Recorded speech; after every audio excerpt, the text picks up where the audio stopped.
everything is visible, right?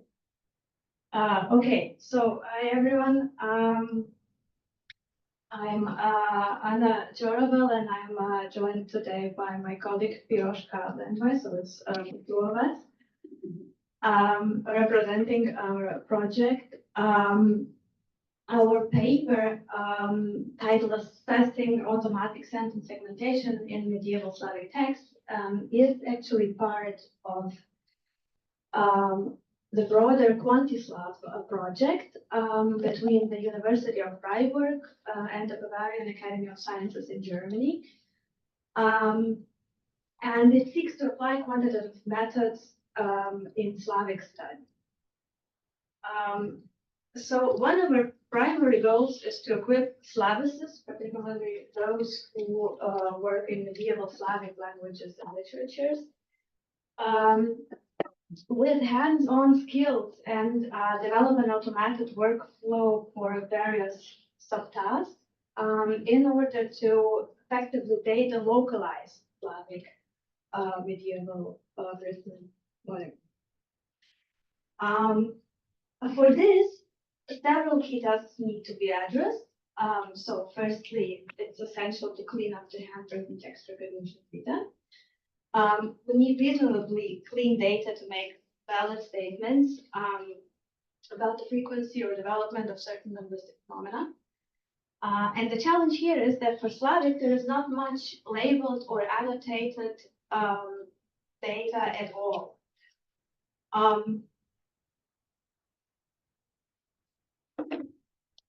So next, we focus on linguistic preprocessing. And here is where sentence segmentation actually comes in. Accurate sentence segmentation is critical for subsequent analysis or processing steps. So in terms of linguistics, this means, for example, the analysis of syntactical dependencies. And in terms of textual criticism and digital text representation, it is crucial for example, text alignment and parallel edition. Since nearly all Slavic texts from the medieval periods are translations, either from Greek or less so from Latin. Assigning temporal and geographical information presents typically philological issues. For instance, we often have a young Russian copy from an old Bulgarian text. This raises questions about what exactly we should date, the original text or the material it is copied on. Furthermore, we need to determine what specific temporal and geographical attributes we are assigning to which parts or aspects of the manuscript. And how fine-grained this assignment should be. Of course, one is tempted to say as fine-grained as possible, but of course this requires human resource. And finally, analyzing the language and content of the manuscript requires clearly annotated data. So and here we are entering this well-known vicious circle with disambiguation. Syntactic relations in the text depend on resolving grammatical ambiguities, and in turn, sentence segmentation is partly influenced by syntactic relations. Therefore, ensuring both accurate annotation and segmentation is crucial for subsequent analysis. Another source for syntactical influence, however, which is less crucial for sentence segmentation, but for syntactical dependencies in general, is the influence of the original Greek text, which Slavic translation is basically imitating in terms of positional or numerical equivalence. That means the striving for keeping the same word order or the number of words in a sentence. At least in old Czechoslovakia. So the challenges we are facing are mainly due to the relatively small amount of labeled ground truth data and the nature of historical language with its complex inflectional morphology and high graphical variance, which limits, of course, the development of effective machine learning models. So this example illustrates the challenge, which of course isn't a Slavic peculiarity, namely the practice of scriptura continua, where words are written without spaces and punctuation. So these occasional bullet points, which you see on the manuscript page on the left-hand side, they don't indicate sentence boundaries, but are rather breath marks between a couple of words. And in the Middle Ages, text was usually read aloud, so this is more of a hint for the speaker where to be. So these bullet points, they would not split words, but they also wouldn't indicate anything we would consider sentence. And if you now consider the manuscript page on the right side, how it is usually published in the Slavist's editorial practice, you will easily see the problem even if you aren't able to read medieval Slav.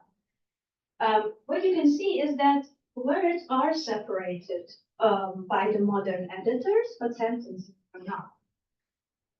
These bullet points you see in the original manuscript page appear exactly in the same places they were placed by the scribe.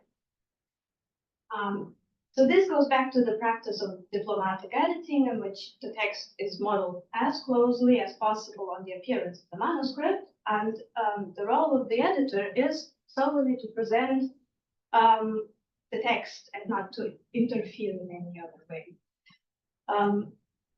However, word segmentation is permitted for the sake of legibility.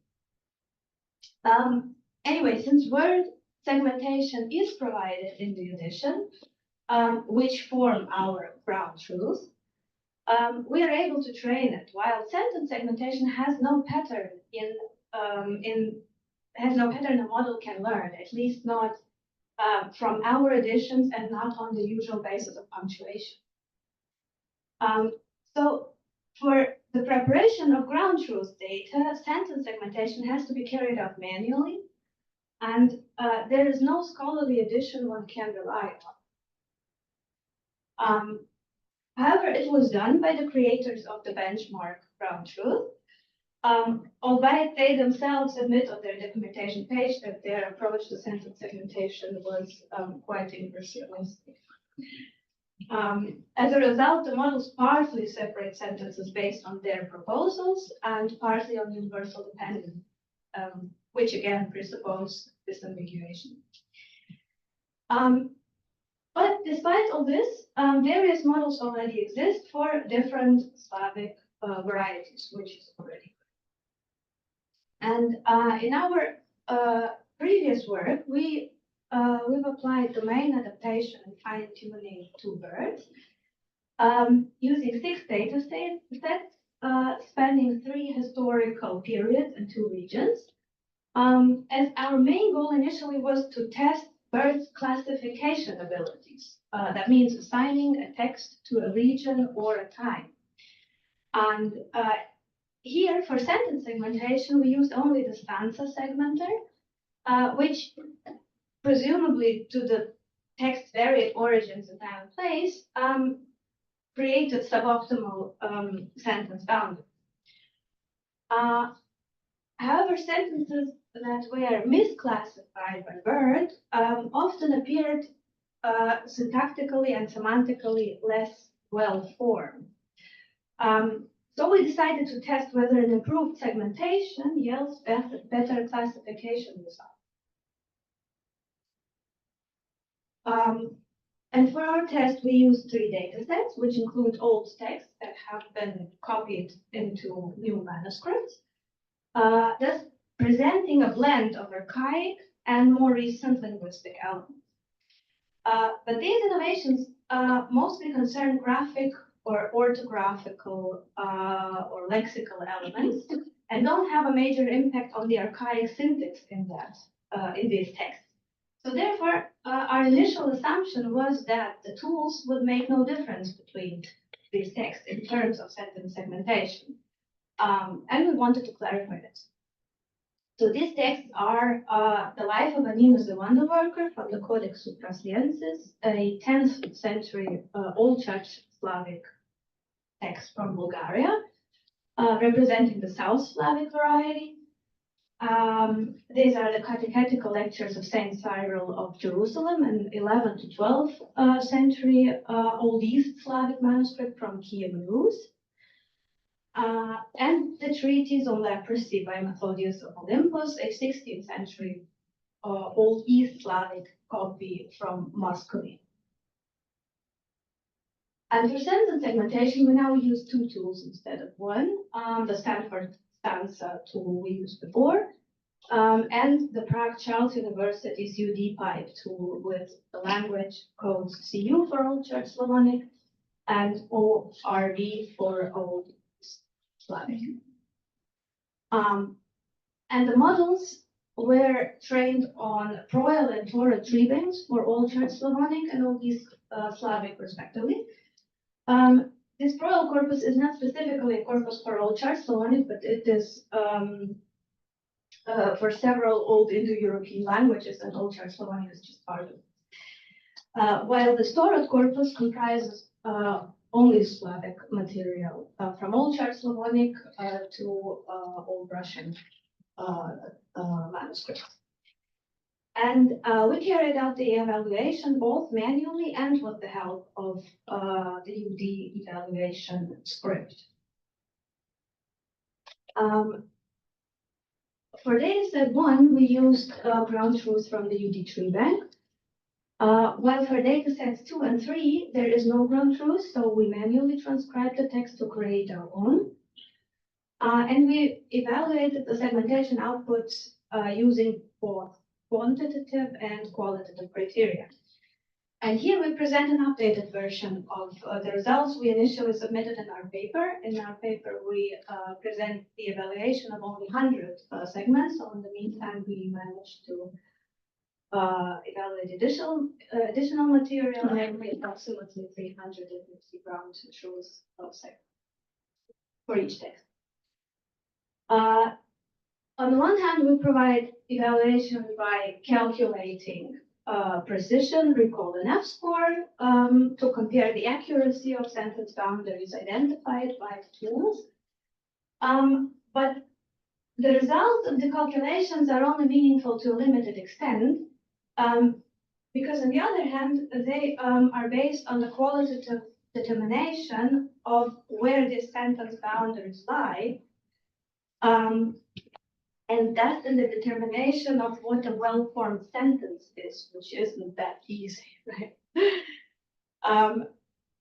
For the time being, we define the well-formed segment sentence as one that doesn't split simple clauses, complements, or titles. But of course, one of the main challenges we're constantly facing is qualitatively defining criteria for syntactical units. As there can be several equally correct variants depending on what you consider a sentence. If you, for example, consider coordinative structures, like the provided example, the cat sat on the mat, the dog ate ice cream, and the sun was shining, you could either define it as one sentence, which consists of 3 main clauses, or you could split it in 2 sentences, which would be equally correct. Or you could even split it in 3 sentences. The third sentence, however, would sound unusual for the modern reader as it begins with an and, but for a medieval text, it is not. If you consider, for example, biblical passages, they often begin with an and, right? And it came to pass in those days. And the Lord spake up unto Moses, saying, and so on, right? So in this case, and isn't a coordinative conjunction, but rather a discourse particle, right? A functional, pragmatic unit, just indicating, the beginning of a new sentence. So another question, besides the existence of several equally correct variants, is which sentence patterns we should follow, the modern or the medieval? What we would consider incorrect, those is either joining the sentence with the next one, like it is shown in the first cell on the right side, or splitting the simple clause. But note that not all the incorrectly split segments would be actually wrong. Right? The segment number 3 in the middle cell, the sun was shining, can be considered a sentence. However, if we define that only the structure in the first cell on the left is correct, right, then you must consider number 3 wrong.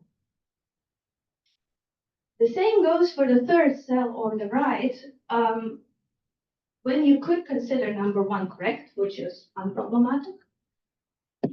And the number 2, we have a sentence that is grammatically correct, if I'm not mistaken for English. But there is an issue with the semantics. Right? So another question that arises when evaluating the tool's segmentation performance is whether we consider, or to what extent we consider semantics and syntactic ambiguities. So as you can see, there are several different types of both correct and incorrect segmentation. Thus, when analyzing the following calculations, it is important to bear in mind that the incorrect segmentations provided by the tools are not always incorrect stricto sensu, right? But are often segmentations that just don't correspond to our proposed ground truth. Another problem for the segmentation tools is that the ground truth itself is often noisy. So just to give you imagination of how this looks with the original text, here is an example from dataset 1, the life of Anninas the Wonder Worker from the Codex Supraciensis, for which ground truth is already given by the benchmark. So this codex is part of the unitary bank. However, we corrected the segmentation in one place due to a corruption in the manuscript. So presumably there is a lacuna in this place, marked in red, for which different solutions have been proposed by Slavicists, and which was inadvertently overlooked by those who were manually splitting the sentences for the tree bank. So we need to set a sentence boundary here and thus assign 4 sentences rather than 3 in this case.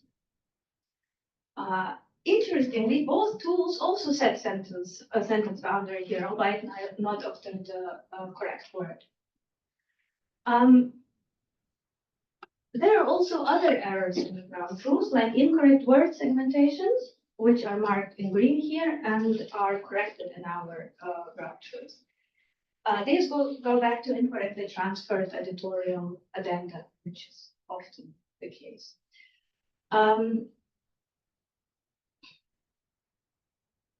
However, they do not appear to have as much effect on the models, at least in this example. In only one case did the incorrect word segmentation lead to the splitting of the sentences. It's in the 4th column, where UDPipe's model struggled with the word marked. So here the tools either create few sentences or just as many, but they split them in the wrong places, like in our example. However, even taking all this into account, several segmentation possibilities and noisy ground truth data, the output of the tools is still quite poor. We have tested both Old Church Slavonic and Old East Slavic models on all 3 datasets, and these are the F-scores results for the first 350 sentences.